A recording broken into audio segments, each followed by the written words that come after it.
जय श्री राम दोस्तों, ये जो आप स्क्रीन पे क्वेश्चन देख रहे हैं इसे आप लोग सॉल्व करिए और अपना आंसर कमेंट बॉक्स में कमेंट कीजिए। ठीक है, ये देखिए यहाँ पे हमारा प्रश्न दिया हुआ है। इस प्रश्न का उत्तर देने के लिए हमें कौन से कथन की ज़रूरत पड़ेगी? एक की या दो से हमारा आंसर आ जाएगा, या दोनों मिलाने से आएगा, या दोनों मिलाने से भी नहीं आएगा। ठीक है, तो क्या प्रश्न है ये देखिए। 4 व्यक्ति है ए, बी, सी और डी एक सीधी पंक्ति में दक्षिण की ओर मुख करके बैठे हैं। यहाँ पे बोल दिया है दक्षिण की ओर मुख करके बैठे हैं।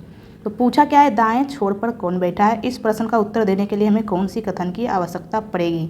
तो ये देखिए, सबसे पहले हम आपको बता देते हैं ये सब दक्षिण की ओर मुख करके चारों व्यक्ति बैठा है। ठीक है, पहला कथन ये देखिए क्या बोल रहा है, बी और डी के बीच में केवल 2 व्यक्ति बैठे हैं। बी और डी के बीच में, तो बी हमारा यहाँ हो जाएगा, डी यहाँ पे, या फिर हम लोग डी यहाँ और बी यहाँ भी लिख सकते हैं। ठीक है, आगे क्या बोला, ए बी के ठीक बाएं बैठा है। ए कहाँ है? बी के ठीक बाएं, तो बी के ठीक बाएं, तो बी का ठीक बायां यहाँ पे ए हमारा हो जाएगा। ठीक है, ये देखिए बी का, ये सब दक्षिण की ओर बैठे हैं। आप लोग दक्षिण की ओर इधर इस साइड बैठ के देखिए, तो बी का बायां इधर हो जाएगा। ठीक है, ये बायां हो जाएगा, तो बी के ठीक बाएं कौन है? ए बैठा है।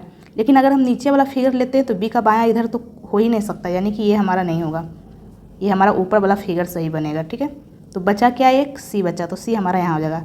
तो ये देखिए कथन 1 से हमारा आंसर आ रहा है कि दाएं छोर पर कौन बैठा है। ठीक है, 4 व्यक्ति है, चारों का सीट हमें पता चल गया है, तो दाएं छोर पर कौन बैठा है हमारा आंसर कथन 1 से आ गया है।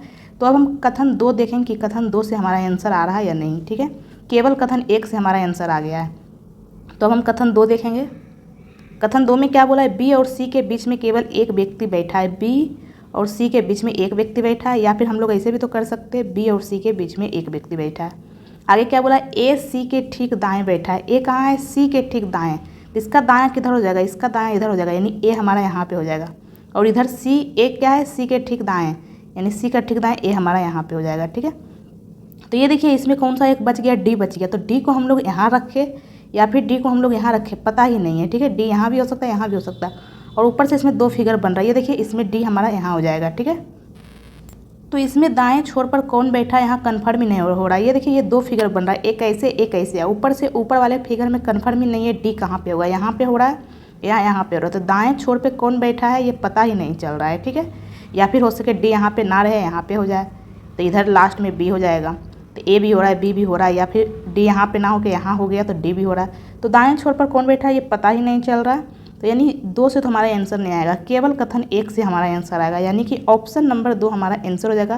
कथन 1 में दिया गया डाटा अकेले प्रश्न का उत्तर देने के लिए पर्याप्त है, जबकि कथन 2 में दिया गया डाटा प्रश्न का उत्तर देने के लिए पर्याप्त नहीं है, यानी ऑप्शन नंबर 2 हमारा आंसर हो जाएगा।